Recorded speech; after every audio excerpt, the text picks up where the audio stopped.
Shalom Brahá, comentário da Haftará, da Parashá de Devarim, do ano 5.782. Isaías 1, de 1 a 27. Que o Eterno nos ajuda a ter a visão aqui, e aquilo que ele quer nos mostrar. Visão de Isaías, filho de Amotes, que ele teve acerca de Judá e de Jerusalém, no dia de Uzial, Iotã, Ahaz, Ezequiel, reis de Judá. Ouvi os céus e dá ouvidos, ó terra, porque o Eterno é quem fala. Isaías que usa a mesma expressão que Moisés usa em Deuteronômio 32, se eu não me engano, na Parashá de Azino, ouvir. Em hebraico aqui a gente fala assim, Hazon Yeshayahu Bet Amot Asher Hasa El Yehuda Veida Dashalam Ve'Yehudá Ve'Yerushalayim Beimei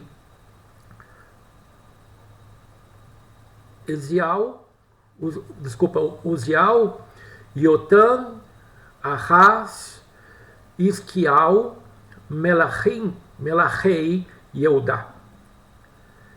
Aí ele fala assim, Shimeu Veshamai, ou seja, escuta os céus, Veazino Aretz, que Adonai, Daber, Banim, Gidolati, Verhomameti. Ou seja, escuta os céus e presta atenção, ó terra.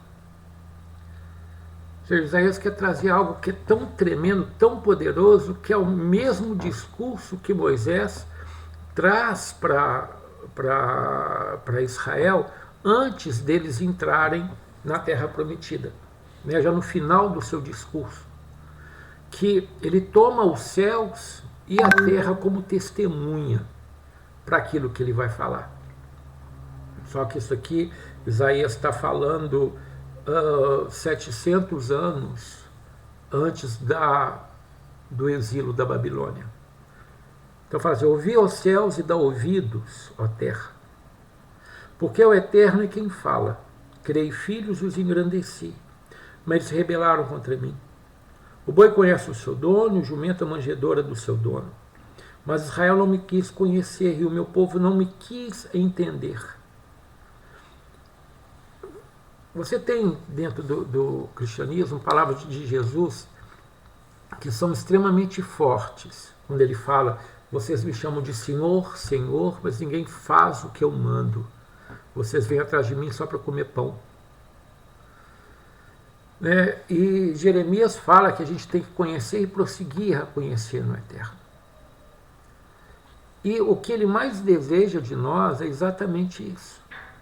Na expressão que fala, não só de pão vive o homem, mas de tudo que sai da boca de Deus, como nós vamos ver na próxima Parashá, que ele está falando sobre os seus mandamentos, sobre os seus valores, sobre a sua honra, sobre os estatutos que ele coloca para a gente.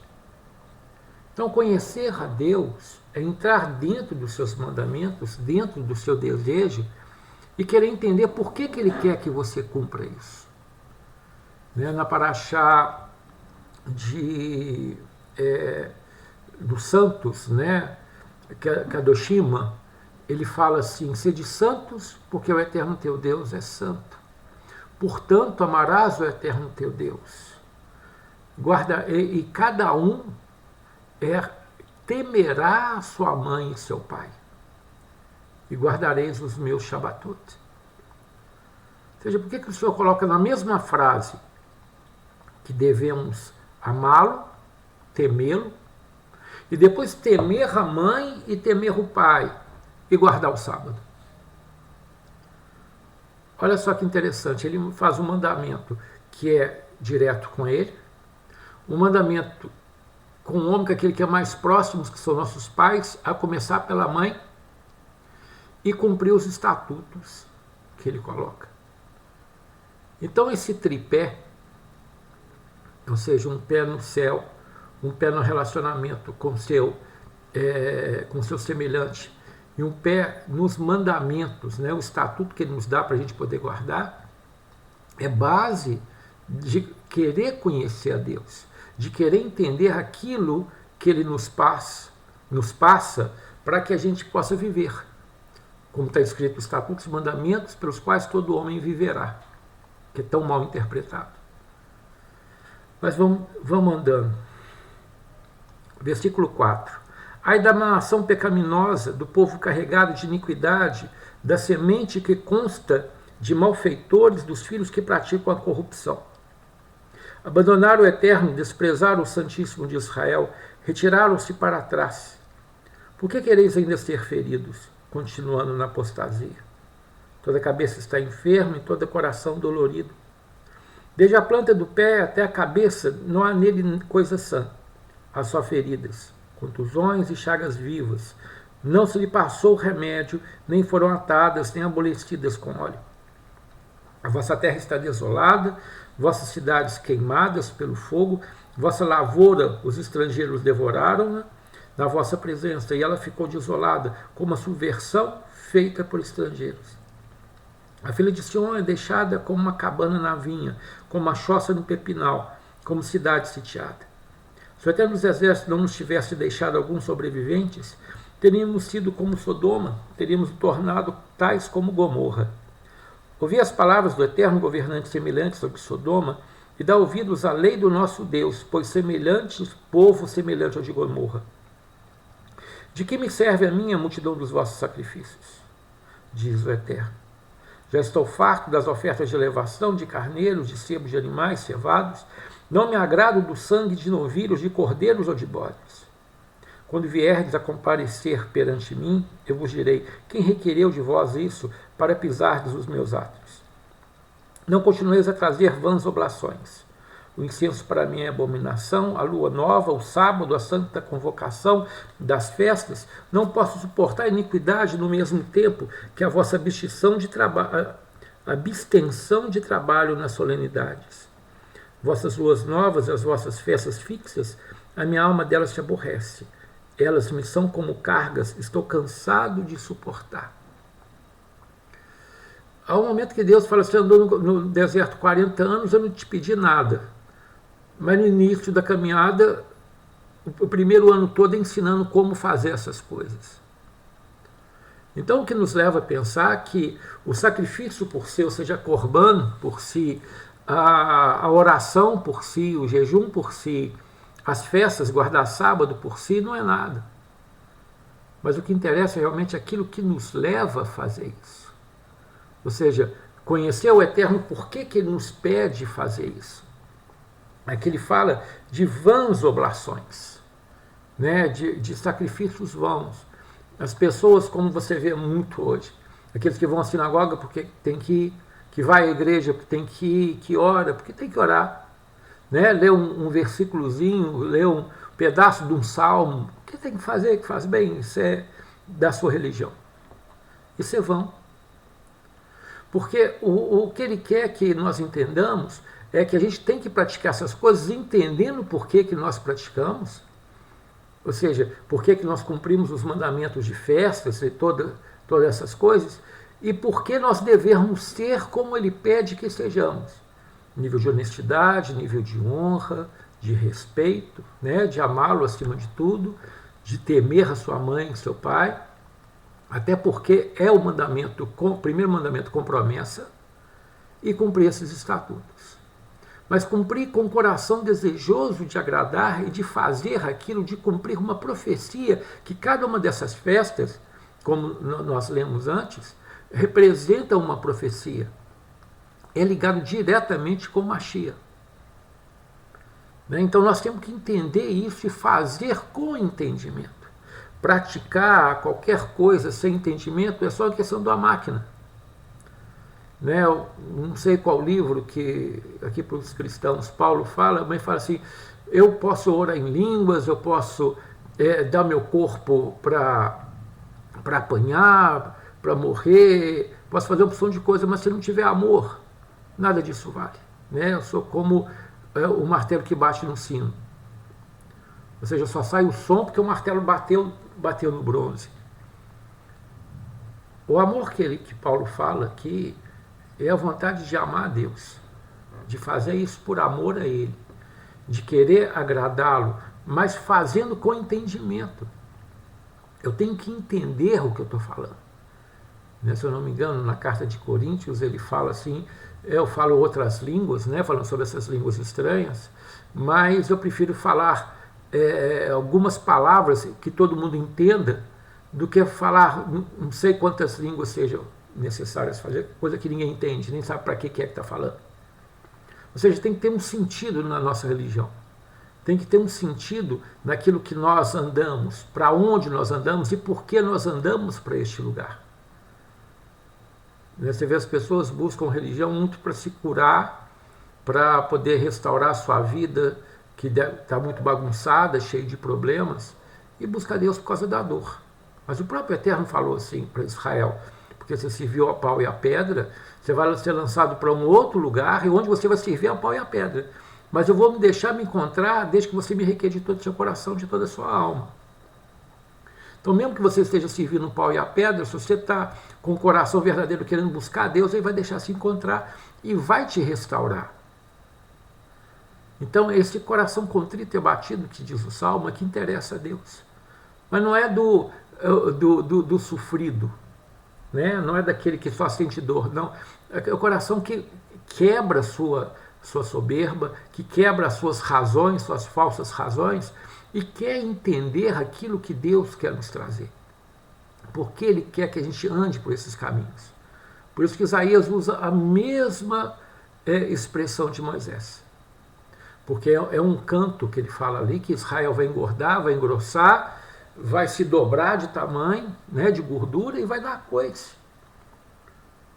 Isso é muito comum. A pessoa, quando passa um aperto, ela está muito humilde, busca Deus com a beleza, mas é só ganhar um pezinho que já puxa o carro para o outro lado. Falei, não, tá bom, já estou satisfeito, já consegui o que eu queria. Só que às vezes o que você quer é só uma consequência. Não é a razão verdadeira daquilo por que você está buscando a Deus. E é isso que esse povo, que o Senhor fala, que não tem entendimento, que é como diz Sodoma e Gomorra. Qual que é o grande problema de Sodoma e Gomorra? Soberba. Eles eram tão soberbos que eles não aceitavam ninguém de fora. Era proibido dar esmola, era proibido ajudar qualquer pessoa de fora, era proibido dar guarita para qualquer pessoa de fora. Por isso que aqueles homens cercam a casa de Lot, tentando tirar os anjos para fora para ter relacionamento sexual com eles, para poder estrupá-los. Ou seja, Israel aqui, Judá, que está falando especialmente para Judá, porque Israel já tinha sido levado.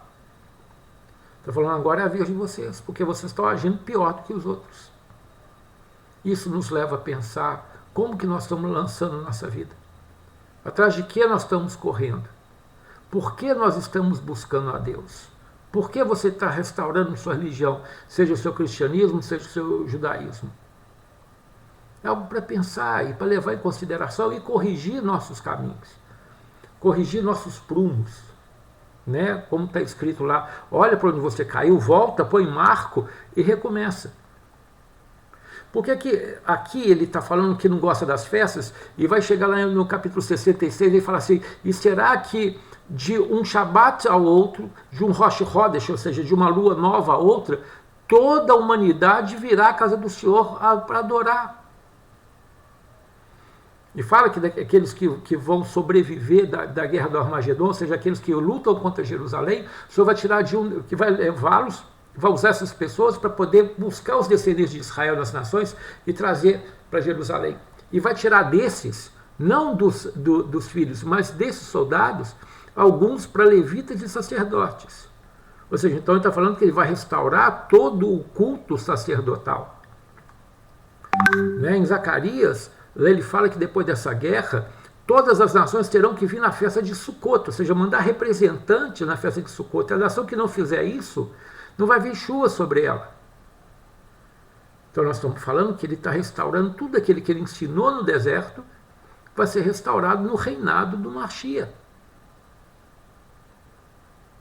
Então, o que Deus requer de nós é que nós tenhamos entendimento, que o próprio Isaías fala também daqui a pouco. O meu povo perece por falta de entendimento. Em Amós, se eu não me engano, ele fala: meu povo perece por falta de conhecimento. Ele fala de Hormá e Dat, dois atributos de Deus que estruturam todas as coisas. Não fala do povo sem inteligência. Na porção de Asino ele fala povo sem inteligência. Chega a chamar de estúpido até.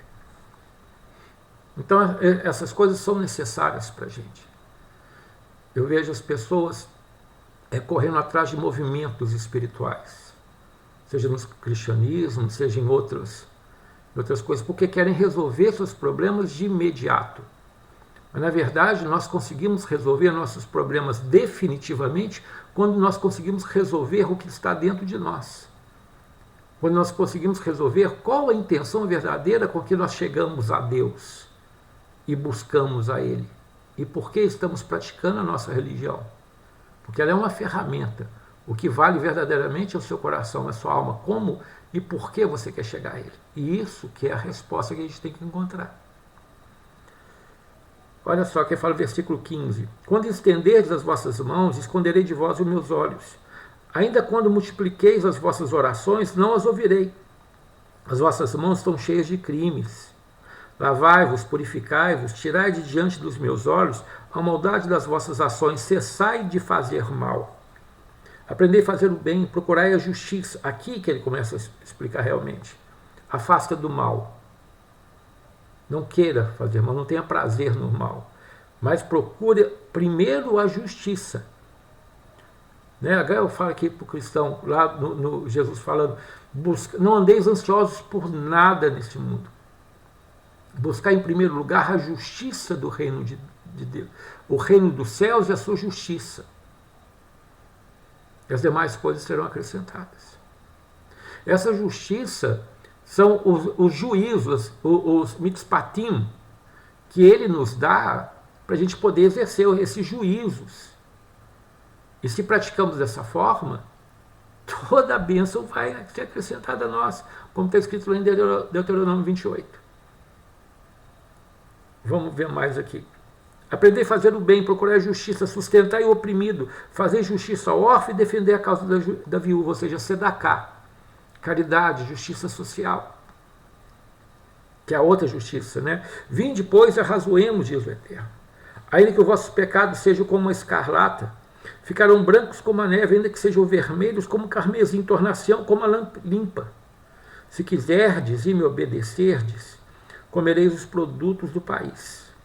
Mas se recusardes e fordes rebeldes, sereis devorados pela espada, pois o próprio Eterno disse. Ou seja, não tem meio termo. Ou você é ou você não é. O morno, é interessante que na escritura cristã, em Apocalipse, fala que aquela igreja morna está para ser vomitada. Antes fosse gelada, que sendo gelada ele poderia esquentá-la. Mas o morno é aquele que não é frio nem quente. Ele vai na igreja, vai na sinagoga, mas não tem o menor relacionamento com Deus em nada. Ele não está nem, ele cumpre por cumprir. E é o que ele está falando aqui. É o mesmo discurso que você tem em João, lá falando em Apocalipse, sobre as igrejas. É o mesmo discurso, é a mesma situação.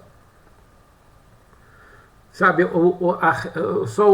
a religiosidade é como um fim. Ou seja, a pessoa cumpre os rituais religiosos como um fim, não tem profundidade nenhuma, não tem entendimento por que ele está fazendo aquilo e para que ele está fazendo. Ele faz só porque faz. Porque é bom, que é bonito, que os outros veem, e aquilo faz um certo bem para a alma dele. Mas não é isso que Deus requer de nós. A verdadeira religião, vou citar de novo aqui a escritura cristã, lá em Jacó, Tiago, mais uma vez, eu falei isso antes, mas Tiago é Jacó, irmão de Jesus. Ele fala que a verdadeira religião é ajudar o órfão e a viúva. E isso que Isaías está falando aqui. Você quer ser chamado de crente, de religioso, de uma pessoa que teme a Deus? Pratica isso aqui, busca justiça, afasta do mal. Ajuda a viúva e o órfão, faz sedacá, faz justiça social. Isso que interessa para Deus. Olha só o que ele continua falando. Vi depois arrazoemos, diz o Eterno, ainda que os vossos pecados sejam como escarlate, ficarão brancos como a neve, ainda que sejam vermelhos como carmesim, tornar-se-ão como a lã limpa. Ou seja, você pratica essas coisas, seus pecados são apagados. Não vou entrar em questão religiosa e falar o sangue de Jesus me purifica de todo pecado, como é a expressão cristã. Tá bom, mas deixa de praticar isso aqui para ver se você tem algum pecado perdoado. Não pratica isso aqui não, e chega diante de Deus, fala o sangue de Jesus me purifica, você vai ver o que acontece com você. Porque eu tenho certeza que está escrito lá, que ele fala que no fim dos tempos virão muitos, aí falou, Senhor, profetizamos no seu nome, Senhor, fizemos não sei o que no seu nome, ressuscitamos mortos no seu nome, o que ele vai falar? Afastar de mim, eu nunca conheci vocês. E é os bonitão, que profetiza, bota a mão na cabeça do que os outros caem, né? Mas praticar isso aqui que é bom, não faz nada. Olha só aqui. Se quiser, vou repetir aqui, né? Se quiseres me obedecer, comereis os produtos do país, são circundados e fortes. Rebeldes sereis devorados pela espada, pois a própria Eterno disse. Como eu disse, é o morno, ele é julgado fora. Ou você é ou não é. Que aí você pode corrigir seus caminhos. Como se tornou errada a cidade fiel, ela que estava cheia de justiça. Nela habitava retidão, mas agora assassinos. A tua prata tornou-se escória e o teu vinho foi misturado com água. Os teus príncipes são rebeldes, companheiros de ladrões. O povo todo ama o suborno e anda atrás de retribuições. Não fazem justiça ao órfão, nem a causa da viúva, adianta chegar até eles. Portanto, diz o Senhor Eterno dos Exércitos, força de Israel, tomarei satisfações dos meus adversários, vingar-me-ei dos meus inimigos. Voltarei a minha mão sobre ti e purificarei com potássio a tua escória. Tirarei de ti todo o teu estranho, né, os maus, e restituirei os teus juízos como eram antes, os teus conselheiros como no princípio. Depois será chamada cidade de justiça, cidade fiel. Ou seja, nós somos chamados justos e fiéis quando nós largamos o mal, porque ele está falando aqui que Israel, ou seja, na verdade Jerusalém, os juízes se perverteram, os príncipes se perverteram, mas o que ele está falando? Eu vou trazer um tratamento, porque aqui Isaías está profetizando sobre a queda de Jerusalém, os 70 anos de exílio na Babilônia, e vou tirar os maus e o povo vai ficar bom de novo, e vai voltar, e aí eu vou me alegrar, e a cidade vai ser chamada Cidade da Justiça. Ou seja, a cidade só é chamada de justiça se as pessoas que moram nela são justos e praticam a justiça. Você é cristão, evangélico, você pode falar que você é salvo se você pratica justiça, senão não é não, esquece. Você pode falar o que for, você pode estar na igreja quantas vezes, pode estar todo dia na igreja para morar lá dentro. Se você não pratica justiça, não faz essas coisas, não é, ponto. Isso é que o Eterno está falando. Não se iluda. Verdadeira religião é praticar essas coisas que ele está falando aqui. Que é o que Moisés falou, como nós vimos na Paraxá, sobre os estatutos, sobre os mandamentos, o caráter verdadeiro daquele que é crente, seja ele cristão, seja ele judeu. E fechando. Sião será remida das suas iniquidades pela justiça que praticaram nela. E pela beneficência que fizeram os que regressarem a ela. Beneficência, justiça social. Né? E pela justiça, ou seja, de praticar as leis verdadeiras. Ou seja, o mundo todo está passando por uma transformação e sendo chamado a atenção. Que se não consertar, Deus tenha misericórdia de nós. Mas eu tenho certeza que você vai entender e você vai corrigir seus caminhos. Seja a religião que você tenha. Mas você vai praticar Sedacá e Mitzpat, ou seja, a justiça social e a justiça correta, ou seja, os juízos da justiça. E sua vida vai ser uma bênção, e quem depende de você também. Que o Eterno Deus te abençoe, te honre, te guarde, e derrame graça sobre sua vida e te dê entendimento. Abra seus ouvidos e o seu coração, para que a palavra dele alcance bom lugar e frutifique. Shalom Brachá.